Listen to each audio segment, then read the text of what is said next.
मैं बिजी हो जाता हूँ, कमर तो घुसा मार के। चलो भैया, तो न्यू बता दो कि कहां तक पढ़ लिया था हमने, जयरीवाल को कहां तक पढ़ लिया था, बता दो भैया। राहुल सर आपको भेजी थी पीडीएफ, और पीडीएफ भेजी थी कब? अरे बहुत दिन की बात हो गई, तो कल तो क्लास हुई नहीं थी, तो क्लास हुई थी परसों, और परसों हुई थी तो आर्टिकल 43A तक हमने देख लिया था, उसके आगे देख लिया था ना, क्यों भैया? कल क्लास नहीं हुई थी।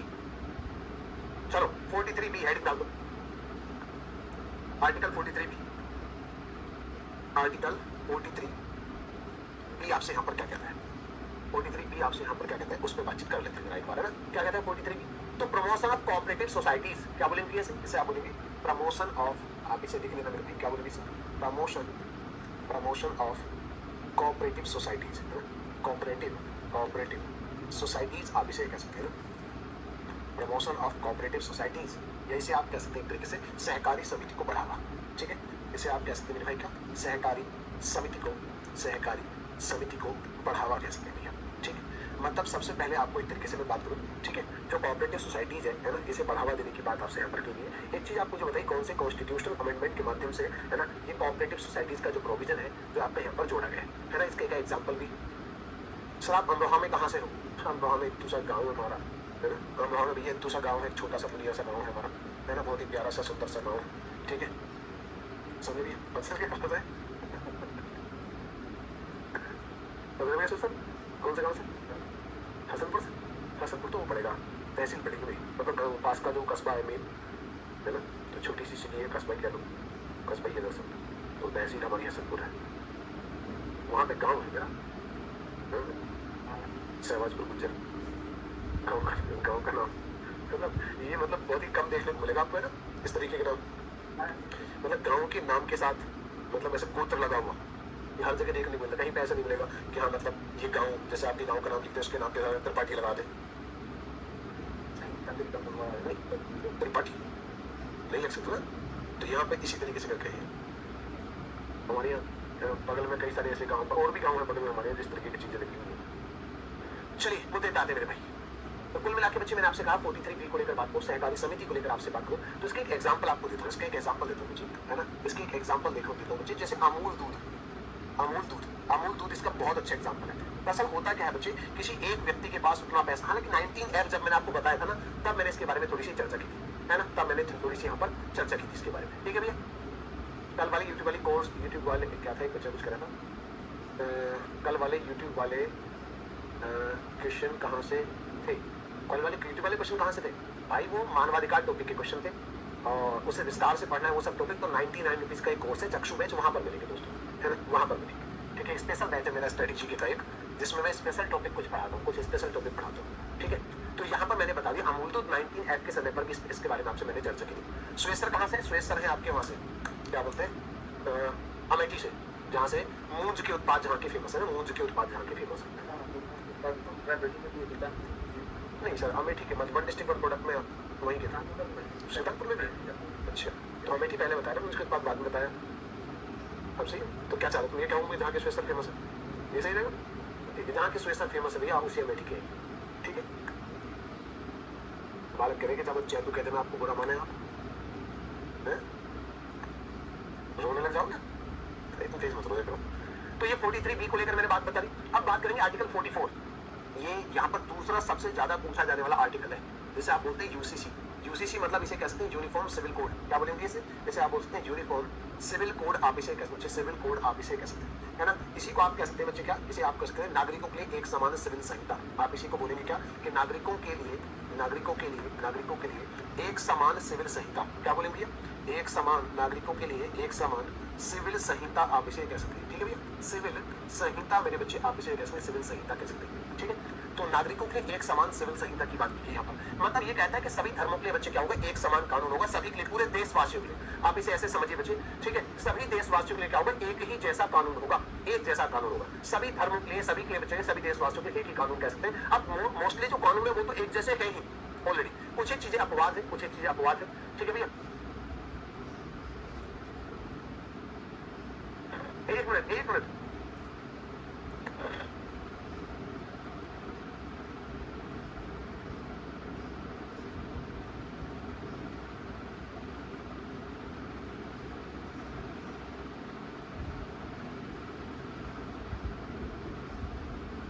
अच्छा सुरेश सर ने लव स्टोरी सुनाई थी आपको, बहुत बढ़िया, बहुत लव स्टोरी सुना रहे हैं आजकल, ये हमें सुना रहे हैं।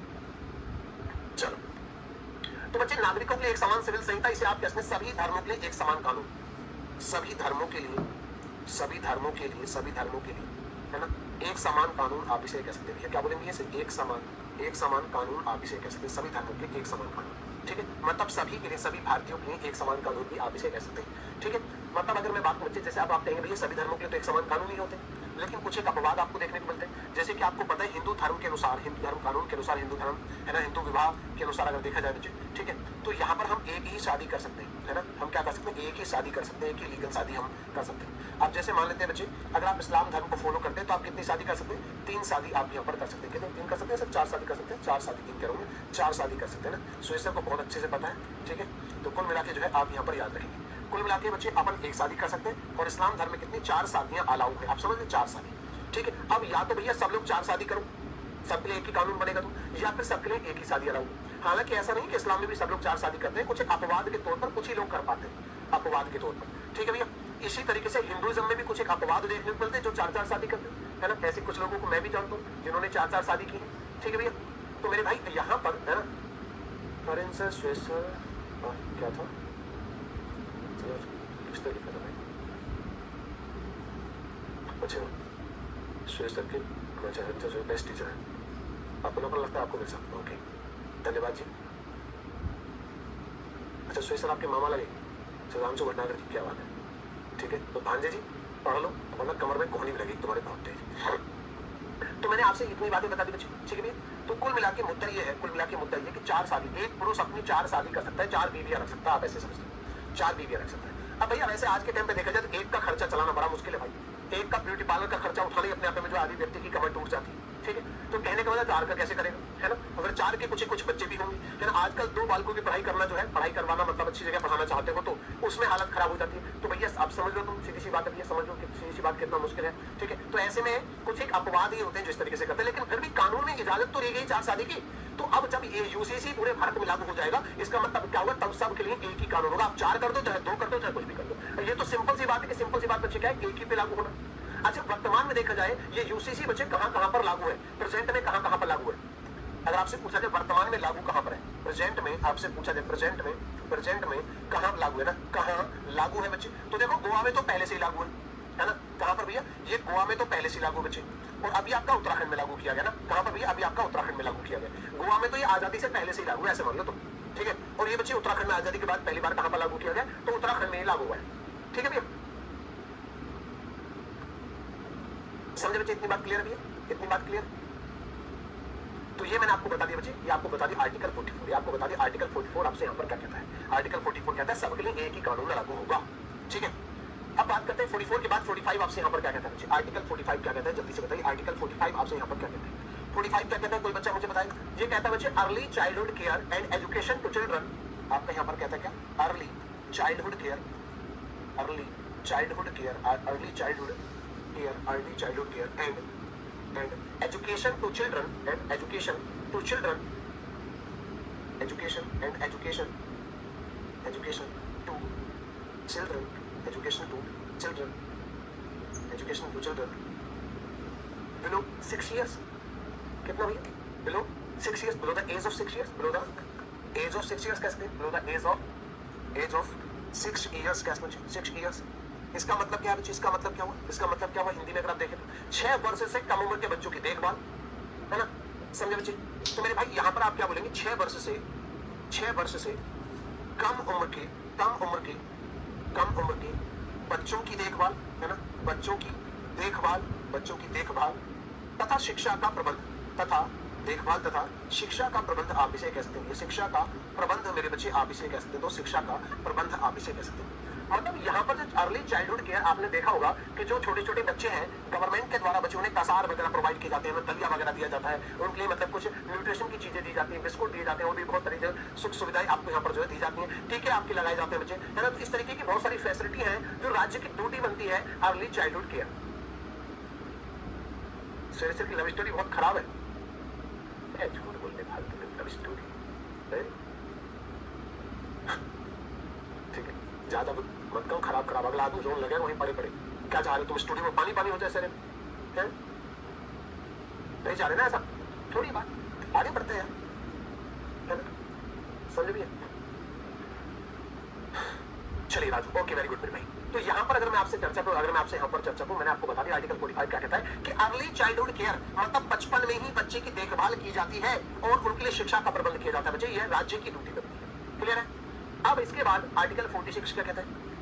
आर्टिकल 46 आपसे यहाँ पर क्या कहता है? आर्टिकल 46 आपसे यहाँ पर क्या कहता है? 46 क्या कहता है? ये कहता है एससी एसटी तथा वीकर सेक्शन के लिए, ये कहता है बच्चे किसके वाले? एससी एसटी तथा वीकर सेक्शन, है ना? क्या बोलेंगे? किसे आप बोल सकते हैं?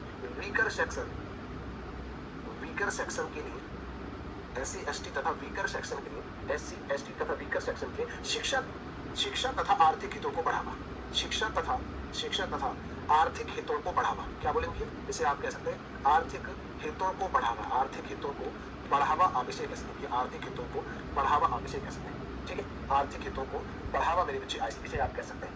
तो मैंने आपसे यहाँ पर क्या कहा दोस्त? मैंने आपसे यहाँ पर क्या कहा कि जो एससी है, एसटी है और कमजोर वर्ग के जो लोग हैं उनके लिए शिक्षा की तरफ प्रावधान करना और उनके इकोनॉमिक इंटरेस्ट को बढ़ाना, उनके आर्थिक हितों को बढ़ाना। ठीक है भैया, समझे बच्चे? तो यहाँ तक मैंने आपको चीजें बता दी कि राज्य की ड्यूटी बनती है, स्टेट की ड्यूटी बनती है ना, कि भैया जो एससी है, चाहे एसटी है, चाहे कमजोर वर्ग के लोग हैं, उन्हें बढ़ावा देना। अब देखो एक चीज मैंने शुरुआत में आपको बताई थी, एक चीज मैंने बिल्कुल शुरुआत में आपको एक चीज बता दी थी भैया कि जो ये सारी चीज मैं आपको बता रहा हूँ, ये आप कोर्ट के द्वारा ये जाकर नहीं कह सकते सरकार से कि आप ऐसा क्यों नहीं कर रहे, आप ऐसा क्यों नहीं कर रहे। समझे मेरे भाई? समझे बच्चे? बहुत बढ़िया। एक बार चल रहा है 43B बता दीजिए। 43B तो आपको बता जरूर, आप लेट आए तो इसमें मैं क्या करूँ भाई? 43B तो बता दिया और 19F के समय पर भी बताया था। ठीक है, इसमें आप लेट आए, इसमें मेरी थोड़ी ना गलती है भाई, है ना? 4 बार थोड़ी बताया जाएगा, आप क्लास रिपीट जाके देख लेना। ठीक है, और इसके बारे में 19F के समय पर भी आपको समझाया था, आप देख लेना उसमें जाकर। ठीक है, समझ भैया? अब अगर मैं आपसे यहाँ पर चर्चा करूँ, अगर मैं आपसे यहाँ पर चर्चा करूँ, सहकारी समिति तरीके से क्या होता है? सहकारी समिति तरीके से क्या होता है? ऐसे मान के चलिए कि जब कई सारे लोग मिलकर एक जैसा काम करते हैं, तो कई सारे लोग मिलकर क्या करते हैं, मतलब कोई मिलकर कोई काम स्टार्ट करते हैं ना, मिलकर कोई काम स्टार्ट करते हैं, कोई तरीके से सहकारी समिति समझ लीजिए, है ना, कोऑपरेटिव सोसाइटी समझ लीजिए। ठीक है, मिलजुल कर, जैसे कोई एक साल मान लेते हैं आपका, एक तरीके से मान लेते हैं कि भैया आपने मिलकर कोई काम स्टार्ट किया, आपने अकेले स्टार्ट नहीं किया। ठीक है, तो एक तरीके से मिलजुल के आपने कोई कंपनी बना ली, तो उसे सहकारी समिति के तहत आप रजिस्टर करा सकते हैं। ठीक है, उससे ज्यादा डेप्थ में आपको जाना नहीं है, आपके एग्जाम के हिसाब से, एग्जाम की डिमांड देखी जाती है, आपके एग्जाम की डिमांड के लिए। ठीक है, तो इतनी बात मैंने बता दी 46 में क्या है। ठीक है, इसके अलावा 47 क्या कहता है भैया? 47 क्या कहता है? आर्टिकल 47 क्या कहता है भैया? 47 क्या कहता है? 47 क्या कहता है? इस पर बात कर लेते हैं। 47 क्या कहता है? 47 में कहा गया ड्यूटी ऑफ स्टेट की बात की है ना, ड्यूटी ऑफ स्टेट। ठीक है, आपका सुना मैंने, गाना था वो वाला था, लक 28 कुड़ीता 47 बेल कुड़ीता चिट्टा i4। आप कहूँ तो पूरा सुना दो ना, बस इतने काफी है। मैं आपकी क्या कहते हैं, गुणवत्ता और आपकी क्षमता को कभी सवाल कर सकता हूँ। वही 72 सिंह की रफ्तार, है ना, और मेरी याददाश्त। तो ड्यूटी ऑफ स्टेट को लेकर अगर मैं बात करूँ, राज्य के लिए देखता हूँ उनके बच्चों को देखभाल तथा शिक्षा का प्रबंध। डिस्टर्ब न किया जाए। जी, मैं डिस्टर्ब नहीं करूँगा। ठीक है, हाँ, चश्मे दिखाना है, अपने चश्मे लिए नए नए बोलकर एग्जाम्पल क्यों है? बोलकर एग्जाम्पल पावे ये अच्छे बच्चे हैं। ये तो चलिए, ये बैच कौन से के के बालक बताइए, पेट में बच्चे। ठीक है भैया, तो अगर मैं बात करूँ यहाँ पर, तो राज्य की कुछ ड्यूटी बनती है, जैसे to raise the level of nutrition, मतलब एक तरीके से बोल सकते हैं पोषण स्तर को बढ़ाना, स्टैंडर्ड ऑफ लिविंग मतलब जीवन स्तर को बढ़ाना। जैसे मान लेते हैं सुरेश सर के पास जो है, जैसे कितनी 3 गाड़ियाँ हैं, मेरे पास कितनी 2 है, मेरे पास गाड़ी नहीं है, मेरे नाम तो बताओ ना, तो नाम पे तुम किसी के ले लो, उससे क्या फर्क पड़ रहा है?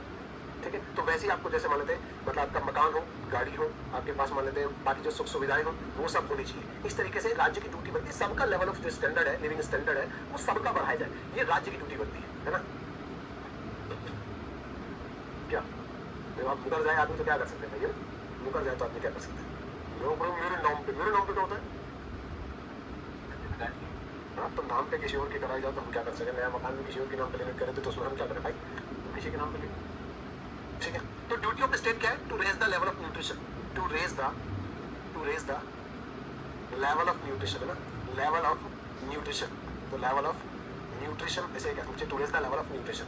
ठीक है, तो मतलब इसका क्या हुआ दोस्त, है ना, to raise the level of nutrition मतलब एक तरीके से बोलेंगे क्या कि पोषण स्तर को, है ना, पोषण स्तर को बढ़ावा। कितना भैया?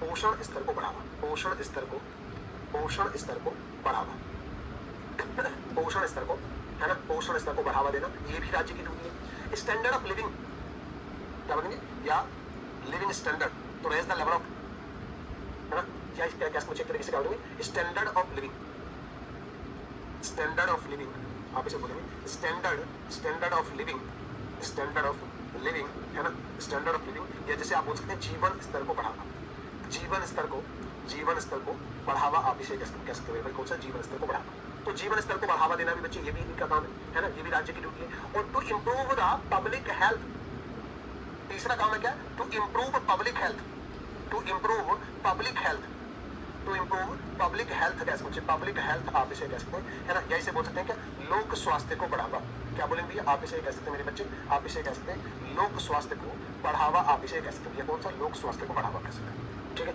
तो मेरा कहने का मतलब आप समझ गए, मेरा कहने का मतलब समझ गए कि भैया तीन चीजें आप यहाँ पर समझिए कि आर्टिकल 47 में राज्य के कुछ कर्तव्यों की बात की गई कि राज्य के कौन कौन से कर्तव्य हैं। पोषण स्तर, मतलब आप जो जनता है, जो नागरिक है, जो बच्चे हैं, उन सबका पोषण लेवल बढ़ाना, मतलब कोई भी विकलांग पैदा ना हो, कोई भी बाद में विकलांग ना हो, ठीक है, सबको न्यूट्रिशन मिले, सबको खाने में जो है ना, प्रोटीन, वसा, सब कुछ मिले, इस तरीके से लिविंग स्टैंडर्ड बढ़ाना, मतलब अपना जीवन स्तर को बढ़ावा देना। आपके घर पे टीवी हो, इंटरनेट तक पहुंच हो, शिक्षा तक पहुंच हो आपके बच्चों के, है ना, आपके पास गाड़ी हो, आपके पास मान लेते जो बाकी सुख सुविधाएं होती है ना, वो सारी सुख सुविधाएं, शिक्षा तक पहुंचो, सारी चीजें आपके पास हो, ठीक है, और जितने हैं तो थोड़ी और चीजें हो, फिर और चीजें हो, और चीजें हो, अच्छा खाना आपको मिले, है ना, सारी न्यूट्रिशन वाला खाना मिले, लोक स्वास्थ्य को बढ़ावा, मतलब आपके पास हेल्थ की पॉलिसी हो, बीमार ना हो, है ना, और बीमार होते भी हैं तो आपकी और अच्छे हॉस्पिटल के तक आपकी पहुंच हो, ठीक है, इस तरीके की चीजें आपके पास यहाँ पर होनी चाहिए। ये सब बच्चे, ये सब आपके यहाँ पर राज्य के कर्तव्य के बारे में बताया गया, ये सब राज्य के कर्तव्य के बारे में कहा गया, है ना, समझे भैया। मैम के नाम पर लेते हैं, सोचते मैम के नाम पर लेते हो अपनी गाड़ी बड़ी सारी चीजें, मैम है ही नहीं, आप बताओ इसके नाम पर लेंगे भी चलिए, मैम है। चलो 47 तक मैंने आपको बता दिया, आगे बात करेंगे, है ना।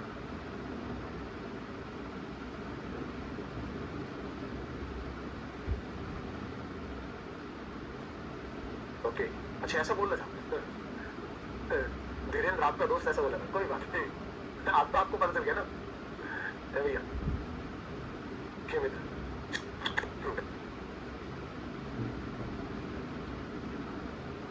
तो भैया आर्टिकल 48, सीधे 48 पे आते हैं भैया, इतनी बातें अगर आपने लिखी मेरे भाई, आप बात करते हैं इसकी 48 की बात करेंगे ना। आर्टिकल 48 आपसे यहाँ पर क्या कहता है, समझे मेरे भाई, आर्टिकल 48 क्या कहता है। 48 कहता है बच्चे, इसे क्या बोलेंगे, organisation of agriculture and animal husbandry. यहाँ पर बात की मेरे बच्चे किसके बारे में, ऑर्गेनाइजेशन, है ना, ऑर्गेनाइजेशन, दोस्त याद रखेंगे, ऑर्गेनाइजेशन ऑफ क्या बोलेंगे बच्चे, agriculture, organisation of agriculture, organisation of agriculture and animal husbandry, and animal husbandry, आप इसे कह सकते हैं भाई, क्या बोलेंगे इसे, एनिमल हस्बेंड्री, है ना, एनिमल हस्बेंड्री, आप इसे कह सकते हैं, कौन सा हस्बेंड्री, आप इसे कह सकते हैं भाई, organisation of agriculture and animal husbandry, आप इसे कह सकते हैं, इस बारे में आपको पता होना चाहिए। तो मैं आपसे क्या कहना चाहता हूँ मेरे भाई, मैं आपसे यहाँ पर क्या कहना चाहता हूँ, ध्यान से सुनना, ठीक है। Organisation of agriculture and animal husbandry, इसका मतलब है कृषि तथा पशुपालन को बढ़ावा, ठीक है भैया, समझे बच्चे, ठीक है भैया। तो क्या बोलेंगे, कृषि तथा पशुपालन को बढ़ावा, कृषि तथा पशुपालन को बढ़ावा, कृषि तथा पशुपालन को बढ़ावा। देखो दोस्तों, बड़ा जरूरी है कृषि और पशुपालन को बढ़ावा देने को, है ना, क्योंकि जो गांव में रहते हैं लोग वो तो इस बात को अच्छे से नहीं समझ पाएंगे, लेकिन जो शहरों में रहते हैं लोग वो बहुत अच्छे से समझ पाएंगे, ठीक है। आज के समय पे बड़ा मुश्किल है ना, मतलब अच्छा खाना मिलना, दूध मिलना, ठीक है, खाना वाना तो ठीक है, दूध मिलना अपने आप में बड़ा टास्क है। भारत के अंदर उत्पादन 1 लीटर है, उत्पादन 1 लीटर है, खपत कितनी है, खपत कितनी है, 3 लीटर, कैसे मान लो तो, ठीक है भाई, दूध की खपत है ही, दूध के अलावा बच्चे, दूध के अलावा बच्चे आज कैसे मान के चलो, इतना है मीठा, शादी त्योहार पे भी, मतलब सोचो शादी त्योहार पे भी सारी जरूरतें पूरी हो जा रही हैं, वो इतना दूध, सारे जो कोई त्योहार वगैरह होता है, कोई त्योहार वगैरह होता है घर में, लोग वैसे ही दूध नहीं देते हैं, और वो क्योंकि उन्हें अपने घर ही रोकना होता है बहुत सारा दूध, तो और ऐसे मार्केट में कितना ही दूध ले लो, नहीं मतलब आपका बोलेगा मीठे देख लो, सब बन जाते, कहाँ से आते भाई ये दूध, सब फर्जी, यूरिया पी रहे हैं धड़ल्ले से, छोटे छोटे बच्चों की किडनी खराब हो जा रही है, इतना ज्यादा यूरिया शैम्पू मिला के पता नहीं क्या क्या दिया जा रहा है ना, ठीक है। इसकी भी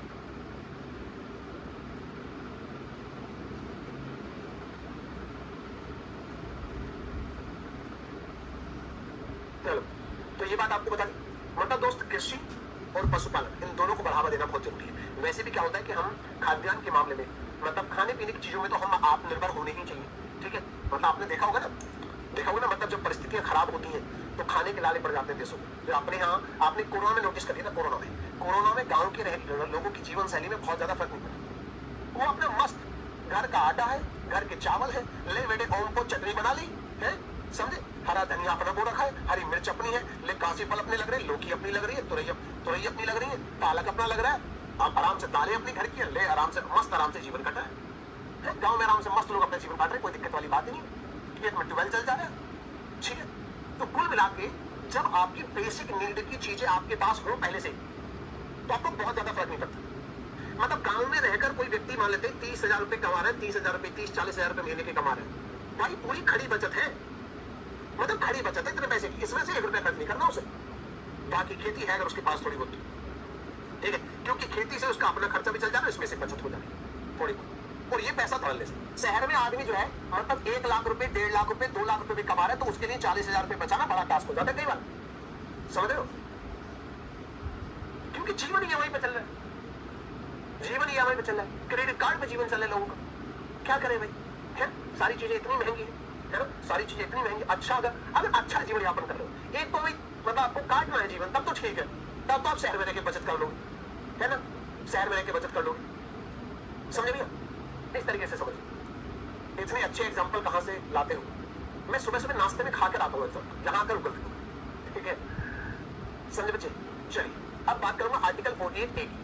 अब 48A आपसे यहाँ पर क्या कहता है, ये कौन सा आर्टिकल 48A आपसे यहाँ पर क्या कहता है, कोई बताएगा 48A क्या कहता है। मतलब कहता है protection and improvement of environment and safeguarding of forest and animal husbandry, इन्हीं की तो बात करता है भैया। क्या बोलेंगे, प्रोटेक्शन एंड इंप्रूवमेंट, आप इसे बोलेंगे protection and improvement, protection and improvement of, इसका भैया environment and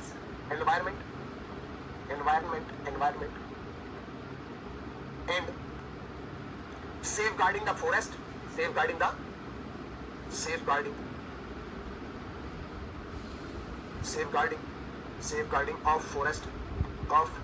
of forest and wildlife है ना, and wildlife आप इसे कह सकते हैं, and wild।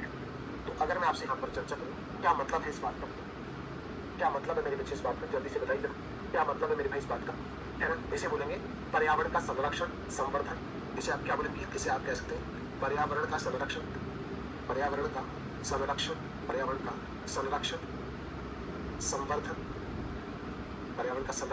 संवर्धन, है ना। वन तथा वन्यजीवों की रक्षा, वन तथा वन्यजीवों की रक्षा आप इसे कह सकते हैं, वन्यजीवों की रक्षा आप इसे कह सकते हैं, वन्यजीवों की रक्षा कह सकते हैं, ठीक है। इस बात को अच्छे से आप लोग यहाँ पर याद रखना, इस बात को अच्छे से आप लोग यहाँ पर मेरे भाई याद रखना, ठीक है। अब अगर मैं आपसे चर्चा करूँ मेरे भाई, है ना, तो यहाँ पर अब पर्यावरण का संरक्षण, देखो आपने देखा बहुत सारे जो है ना पर्यावरण संरक्षण अधिनियम वगैरह आपके लाए जाते हैं, उन्हें पढ़ाओ, पेड़ लगाने के बहुत सारे प्रोग्राम है जो लाए जाते हैं सरकार के द्वारा कि पेड़ लगाओ, है ना, समझे भैया। तो यहीं पर चर्चा करें बच्चे, वन लगाना, है ना बच्चे, आपका सरकार के द्वारा बच्चे बहुत सारी पॉलिसीज लाई जाती हैं वनों को लगाने के लिए, वन्य जीवों के लिए प्रोजेक्ट टाइगर, प्रोजेक्ट एलिफेंट जैसी चीजें लाई जाती हैं, समझ रहे, जिसमें आपका पर्यावरण संरक्षण अधिनियम है ना। तो इसका एग्जाम्पल के तौर पर आप याद रखें, आपके कानून लाए जाते हैं, पर्यावरण संरक्षण अधिनियम है, पर्यावरण संरक्षण अधिनियम सरकार के द्वारा लाया जाता है बच्चे, सरकार के द्वारा यहाँ पर लाए जाते हैं। यहाँ पर बच्चे नेशनल पार्क आपके यहाँ पर बनाए जाते हैं ना, नेशनल पार्क आपके यहाँ पर बनाए जाते हैं बच्चे, नेशनल पार्क बनाए जाते हैं, ठीक है। इसी तरीके से वाइल्ड लाइफ सेंचुरी वगैरह आपकी लगाई जाती है, ठीक है। यहीं पर बच्चे वन्य जीव संरक्षण अधिनियम लाए जाते हैं ना, वन्य जीव संरक्षण अधिनियम आपके लाए जाते हैं, वन्य जीव संरक्षण अधिनियम आपके यहाँ पर लाए जाते हैं इसके लिए, ठीक है। इसके लिए प्रोजेक्ट टाइगर जैसी चीजें लाई जाती है ना, प्रोजेक्ट टाइगर जैसी चीजें लाई जाती हैं, यहीं पर प्रोजेक्ट एलिफेंट जैसी चीजें लाई जाती है, प्रोजेक्ट एलिफेंट, ये सब इसके एग्जाम्पल मैं आपको बता रहा हूँ ना, या फिर एटसेट्रा में आप इसे कह सकते हैं। तो ये सारे काम जो है आर्टिकल 48 के तहत, क्योंकि 48 में कहा गया पर्यावरण का संरक्षण करना, उसे बढ़ावा देना, वन और वन्य जीवों की रक्षा करनी है। तो इस तरीके से सरकार कुछ प्रयास करती है आर्टिकल 48 के तहत, क्योंकि संविधान निर्माताओं ने कहा था ये सब आपको करना होगा, समझे भैया। सर जी धान की फसल लगा रहा हूँ, इसमें जो है टाइम से नहीं आ पाया, कोई बात नहीं है, कोई बात, सारी चीजें जरूरी है, सारी चीजें जरूरी है। घर का काम करना कोई बुराई का काम नहीं किया, हम सबने किया है ना, थोड़ा थोड़ा किया, मैंने काम किया, लेकिन ऐसा नहीं कि नहीं किया है भाई, करना चाहिए, है ना। आजकल थोड़ा आलसी हो गया, वरना जब भी मैं घर जाता हूँ तो मतलब मैं कोशिश करता हूँ चाहे थोड़े से काम में घर वालों को हाथ बटाऊं, लेकिन बटाना चाहिए घर वालों की, मतलब अब जाते ही कितना है, जब भी जाते हैं घर, जैसे आप में से कोई रहता होगा, जैसे मैं नहीं रहता, बचपन से नहीं रहा घर, तो जब भी जाता हूँ थोड़ी कोशिश करता हूँ, हाँ पिछले कुछ दिन से बहुत आलसी हो गए हूँ, है ना, अब बचने की कोशिश करता हूँ कि नहीं करना पड़े, है ना, हालांकि है ना कोई कहीं करवाता नहीं कोई, लेकिन फिर भी अपनी तरफ से कोशिश करता हूँ हाँ कर दे, घर वालों की मदद जितनी आप कर सकते हैं भैया।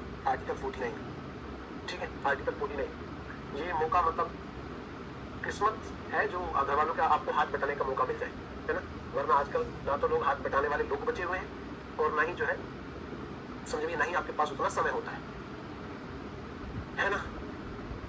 अब बच्चे यहाँ पर मैं बात करूं भैया, अब यहाँ पर मैं चर्चा करूंगा, ये बहुत सही है, ये कौन था, आपके अच्छे एग्जाम्पल का क्रेडिट जो है मैम को जाता है, वाह बेटी बहुत बढ़िया, मतलब मेहनत करें हम, समझे, एग्जाम्पल दें हम, क्रिएटिविटी लगाए हम और क्रेडिट मैम को जाएगा, है ये सही है भाई, बहुत बढ़िया है। इधर सुरेश कह रहे और कर लो विवाह, मतलब क्या चाह रहे तुम, तो मेरा क्रेडिट कहां गया है भैया, मेरा क्रेडिट बट क्रेडिट कार्ड तक ही है बस,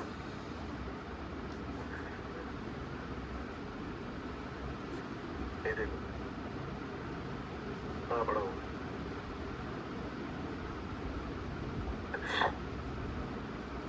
चलो भैया मुद्दे पे आते हैं। तो आर्टिकल 49 क्या कहता है बच्चे, इसे बोलते हैं separation of executive from judiciary, इसे आप बोलेंगे separation of executive, separation of executive from judiciary,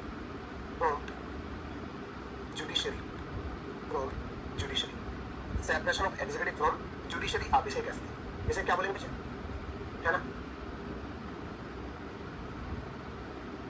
समझ रही है, इसे क्या बोलेंगे बच्चे, कार्यपालिका का न्यायपालिका से पृथक्करण, है ना, आप इसे बोलेंगे क्या, कार्यपालिका का न्यायपालिका से पृथक्करण, कार्यपालिका का न्यायपालिका से पृथक्करण, क्या बोलेंगे, न्यायपालिका से पृथक्करण आप इसे कह सकते हैं, क्या बोलेंगे, पृथक्करण आप इसे कह सकते हैं, कार्यपालिका का न्यायपालिका से पृथक्करण कह सकते हैं, ठीक है मेरे भाई, कार्यपालिका का न्यायपालिका से पृथक्करण, मतलब दोस्त क्या है कि जो कार्यपालिका है, जो एग्जीक्यूटिव है वो अलग होनी चाहिए, जो जुडिशरी है वो अलग होनी चाहिए। कार्यपालिका मतलब कानूनों को लागू करवाने वाली बॉडी, जुडिशरी मतलब गलत और सही का निर्धारण करने वाली बॉडी के बारे में बात कर रहे हैं मेरे भाई, जो आपका कानूनों को लागू, मान लो मैं कानूनों को लागू करा रहा हूँ और मैं ही बच्चे इस गलत सही का निर्धारण कर रहा हूँ, तो ये तो गलत बात हो जाएगी। मान लेते कानूनों को लागू कराने के दौरान मैंने अरुण कुमार को एक चट्टू मार दिया, ध्यान से सुनो, आप में से एक बच्चा है, मतलब ऐसा नहीं करेंगे, लेकिन फिर एक एग्जांपल आपको दे रहा हूँ। मान लेते हैं मैं किसी कानून को लागू कराने के दौरान, है ना, मेरे पास एग्जीक्यूटिव की पावर है और मैंने अरुण को एक चट्टू मार दिया, और मान लेते गलती अरुण की थी नहीं, तो अरुण को गुस्सा है, ऐसे कैसे मार दिया सर ने, ये शाम को न्याय, अब ये न्याय कहाँ मांगेंगे, न्यायपालिका में, तो न्यायपालिका को मैं ही, तो मेरे ही पास आते हैं शाम को आकर बोलते हैं सर आपने चट्टू गलत मारा था, तो नॉर्मली मैं क्या करूँ, इधर ये नॉर्मल है, यही तो करेगा, मतलब मैं ऐसा नहीं करूंगा, एक एग्जांपल दे रहा हूं, अगर किसी के पास ये दोनों पावर हो, किसी के पास ये दोनों पावर हो तो व्यक्ति क्या करेगा, यही तो करेगा। इस वजह से जरूरी है कि एग्जीक्यूटिव की पावर अलग हो, जुडिशरी की पावर अलग हो, है ना, समझे मेरे भाई। तो मेरे बच्चे, मेरे बंधु, मेरे सखा, मेरे मित्र इस बात को समझ जाइए, मैं आपसे यहाँ पर क्या कहना चाहता हूँ कि आर्टिकल 40, 50 आर्टिकल बच्चे क्या कर दिया मैंने, ओ भाई क्या कर रहा हूँ मैं, भैया मेरे मुंह से निकले इतने देर से मैं पढ़ाई जा रहा हूँ, मुझे लगा आर्टिकल 50 पढ़ाने में, 50 पढ़ाने में, कमाल हो गया तो भैया मित्र, ये तो कमाल हो गया। मेरा ध्यान आपकी बातचीत में जाता है, आपके ध्यान आपकी बातचीत में जाता है ना, मुझे बातों में लगाए दो, मैं 50 आर्टिकल 50 पढ़ाने में लगा हुआ, दिमाग में चला 49 हो गया है और मैं 50 पढ़ा रहा हूँ, वाह बहुत बढ़िया, उल्टू दूंगा तुम्हें, मैं सच बता रहा हूँ, तुम ऐसे करोगे तो पूरा ध्यान भंग कराते तुम्हें, है ना, अब मैं तुमसे बातचीत नहीं करूंगा थोड़ी सी, प्रोटेक्शन, है ना, प्रोटेक्शन ऑफ मॉन्यूमेंट्स,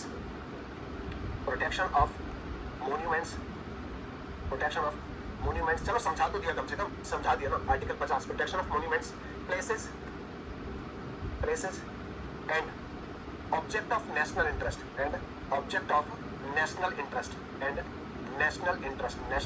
इंटरेस्ट की बात करेंगे, नेशनल इंटरेस्ट, ठीक है। इसका मतलब क्या हुआ, इसका मतलब हुआ कि राष्ट्रीय महत्व के, इसे हिंदी में क्या बोलेंगे कि राष्ट्रीय महत्व के संस्मारकों, माफी चाहता हूँ भाई, राष्ट्रीय महत्व के संस्मारकों, स्थानों तथा वस्तुओं का संरक्षण कह सकते हैं भाई, किसका वस्तुओं का संरक्षण आप यहाँ से कह सकते हैं, मतलब नेशनल इंटरेस्ट के जो मॉन्यूमेंट्स हैं, राष्ट्रीय महत्व के जो मॉन्यूमेंट्स हैं, मतलब जैसे लाल किला वगैरह हो गए, जैसे ताजमहल वगैरह हो गए, जैसे बच्चे इंडिया गेट वगैरह हो गए, जैसे मेरे भाई आपका कुतुब मीनार वगैरह हो गई, जैसे बच्चे आपके जो हमारे फेमस मंदिर वगैरह है वो आपके यहाँ पर होंगे। जो राष्ट्रीय महत्व की चीजें हैं, स्थान, राष्ट्रीय महत्व के जो स्थान है, जैसे आपका बच्चे कौन सा जलियांवाला बाग जैसी चीजें होगी, इवन आपका वस्तु जैसे महाराणा प्रताप का भाला हो गया, जैसे भगत सिंह की पिस्टल हो गई, ठीक है। तो यहाँ पर आप याद रखें, इन सब का संरक्षण जो है वो स्टेट की ड्यूटी बनती है, राज्य का कर्तव्य बनता है मेरे भाई। क्या बनता है?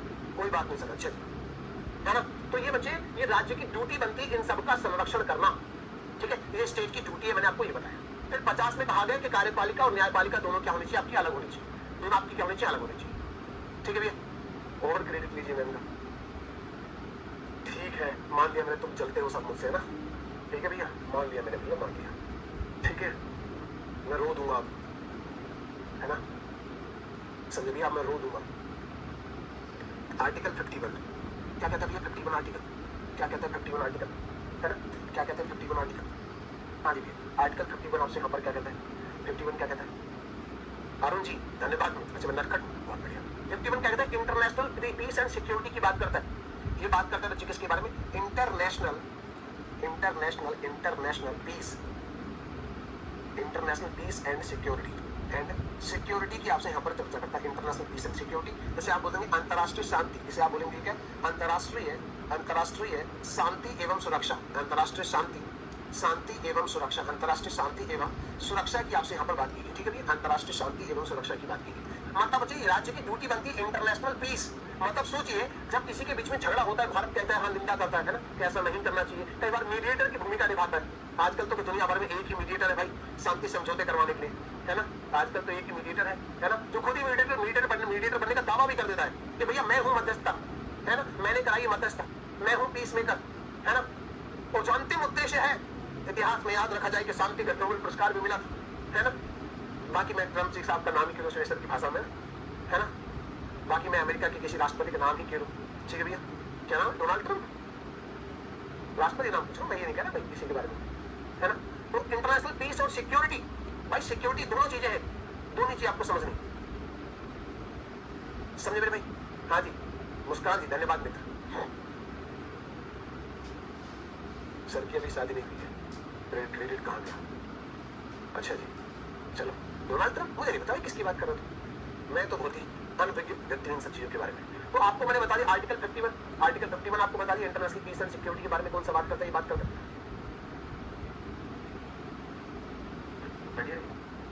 चलो इतनी बातें क्लियर है, क्या बात है? Business maker never become peace maker, है ना, क्या बात है। हालांकि कुछ एक एग्जाम्पल है ना, कुछ एक एग्जाम्पल है ना, रतन टाटा जी जैसे, जो आप कह सकते हैं क्या कि बिजनेस करना बुरी चीज नहीं है ना, गलत तरीके से करना, गलत चीजों का करना बुरी चीज हो सकती है ना।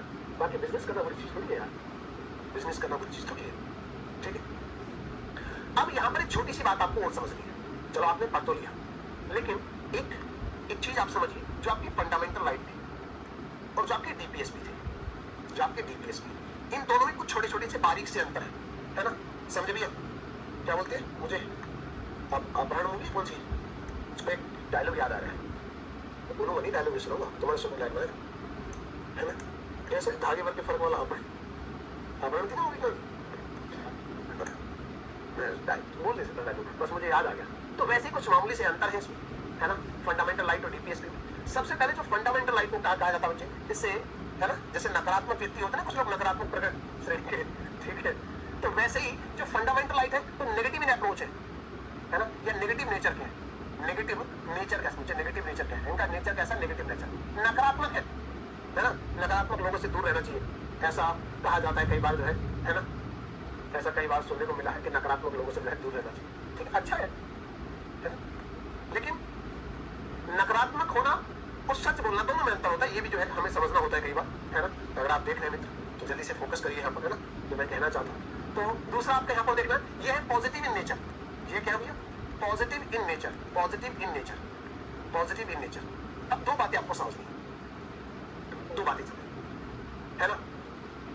अब जैसे मान लेते हैं, एक छोटा सा एग्जांपल दूं, एक छोटा सा एग्जांपल दूं, एक मान लेते हैं सीधा पेड़ है ना, सीधा पेड़ है, मान लेते हैं चीड़ के पेड़ पे जो है सुएसर चढ़ने की कोशिश कर रहे हैं, सिचुएशन मान लेते हैं, मुझे पता है कि नहीं चढ़ पाएंगे, मैं बहुत अच्छे से जानता हूँ, है ना, बहुत अच्छे से जानता हूँ। अब ये कि नहीं मैं इस पर चढ़ जाऊंगा, ये कह भाई मैं इन जगह मत चढ़ो भाई, चोट लग जाएगी। अब ये क्या तुम बहुत नकारात्मक लोग हो यार, तुम बहुत नकारात्मक व्यक्ति हो, चढ़ने नहीं दे रहे हो। अरे भाई इसे नकारात्मकता नहीं, उसे पागलपन करने से रोकना बोलते हैं, समझ रहे? बाकी आप समझदार है, पागलपन करने से रोकना और नकारात्मक होने में अंतर होता है। लेकिन ये तो मैं व्यवहार की बातें भी बताने लगा, भटक जाता हूँ कई बार, मेरे को शब्दों को लेकर, ठीक है। तो कहने का मतलब अब यहाँ पर फंडामेंटल राइट में नकारात्मकता वाली चीज क्या है ना, समझे भैया? इसमें क्या है कि फंडामेंटल राइट में जब भी मौलिक अधिकार में, मौलिक अधिकार आप पढ़ेंगे तो मौलिक अधिकार में राज्य वैसा नहीं करेगा, राज्य ऐसा नहीं करेगा, राज्य भेदभाव नहीं होने देगा, राज्य अनटचेबिलिटी नहीं होने देगा, ऐसा व्यवहार कोई नहीं करने देगा, इस तरीके का भेदभाव नहीं करेगा, नहीं नहीं नहीं नहीं नहीं नहीं। ये नहीं नहीं शब्द का बहुत बार इस्तेमाल होता है। फोन साइलेंट रखा करो। अलार्म, ये कैसा अलार्म है? क्लास का अलार्म कौन लगाता है यार? वाह, ये सही था, कमाल तो है आप। चलो, तो कुल मिला के बच्चे यहाँ पर मैं बात करूं तो नहीं नहीं नहीं शब्द का ज्यादा इस्तेमाल आपका यहाँ पर हुआ है फंडामेंटल राइट, है ना। जबकि डीपीएसपी में राज्य वैसा करेगा, राज्य वैसा करे ना करे बात की बात है, लेकिन उसने कहा है ऐसा करेगा, है ना, समझे बच्चे? जी सर, जैसा आपने कहा बिल्कुल, जी सर बिल्कुल बिल्कुल वैसे ही, हाँ जी सर, जी सर बिल्कुल कर देंगे, धुआं कर देंगे। इसे बोलते हैं सकारात्मक श्रेणी, ठीक है, पॉजिटिव इन नेचर, समझ गए?